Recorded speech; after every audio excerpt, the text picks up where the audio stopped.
SSKM হাসপাতাল, সেখানে একেবারে ইউনিফর্ম পরে শিশুরোগ বিশেষজ্ঞ পরিচয় দিয়ে নাবালিকা রোগীকে যৌন নিগ্রহের অভিযোগ।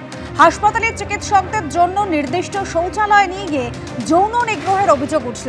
বীরভূমের স্বাস্থ্যকেন্দ্রে মেরে নার্সের মাথা ফাটিয়ে দেওয়া হচ্ছে, আর উলুবেড়িয়ায় চিকিৎসককে দেওয়া হচ্ছে ধর্ষণের হুমকি। আর প্রতিটি ঘটনা ঘটছে হাসপাতাল বা স্বাস্থ্যকেন্দ্রের মধ্যে। সব ক্ষেত্রে অভিযুক্তরা বহিরাগত।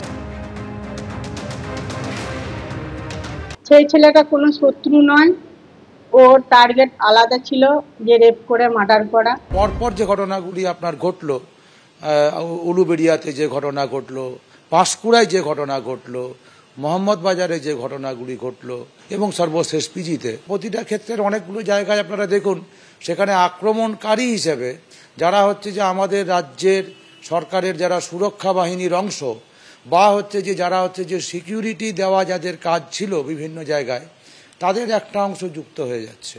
আরজি করের বিচার যদি হতো, যদি বৃহত্তর ষড়যন্ত্রটাকে সামনে নিয়ে আসা যেত এবং তাদেরকে শাস্তি দেওয়া যেত, তাহলে আজকে আমাদের এই একটার পরে ঘটনা দেখতে হতো না। বছর আরজি কর মেডিকেল কলেজের ওই নৃশংস ঘটনা ঘটার পর যখন তোলপাড় পড়ে গিয়েছিল গোটা দেশ জুড়ে, যখন সুপ্রিম কোর্টে একের পর এক হিয়ারিং হলো, তারপরে বদলালোটা কি?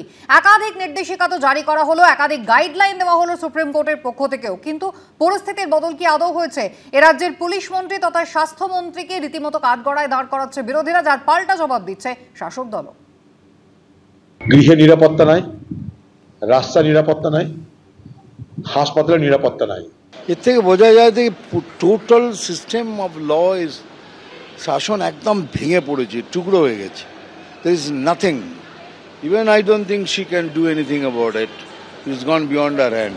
মিঠুন চক্রবর্তী মিথ্যাচার করছেন, কুৎসা করছেন। মিঠুন চক্রবর্তী একাধিক চিট ফান্ডের বেনিফিশিয়ারি বা উপকৃত হয়েছেন, তো উনি ঘুরে ঘুরে দল বদল করা লোক। ওনার কথার উত্তর দেওয়ার একটা সমস্যা হচ্ছে, আমি এই 25 সালে দাঁড়িয়ে অক্টোবর মাসে ওনার একটা কথার উত্তর দেব, কিন্তু 26 সালের অক্টোবর মাসে কোন দলে উনি থাকবেন এই দল বদলু পাল্টিবাজ নিজেই জানে না।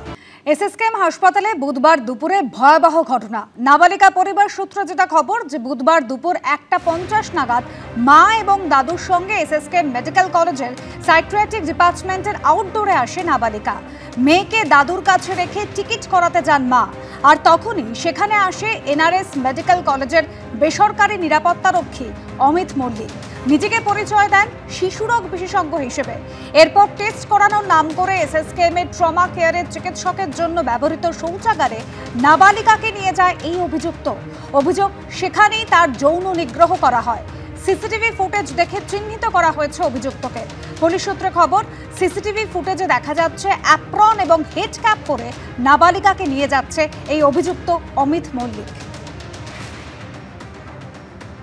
আজকে যেই অমিত মল্লিক যে ধরা পড়েছে, তার গায়ে ডাক্তারের একটা গাউন এবং মাথায় একটা ডাক্তারি ক্যাপ এবং তাদের নির্দিষ্ট শৌচাগার, প্রত্যেকটা জিনিস কিন্তু ক্রাইম করার জন্য অপরিহার্যভাবে বেছে নিয়েছিল। অর্থাৎ সে আগেও এই ইনসিডেন্ট করেছে, ইন্টারোগেশনে হয়তো এটা পাওয়া যাবে।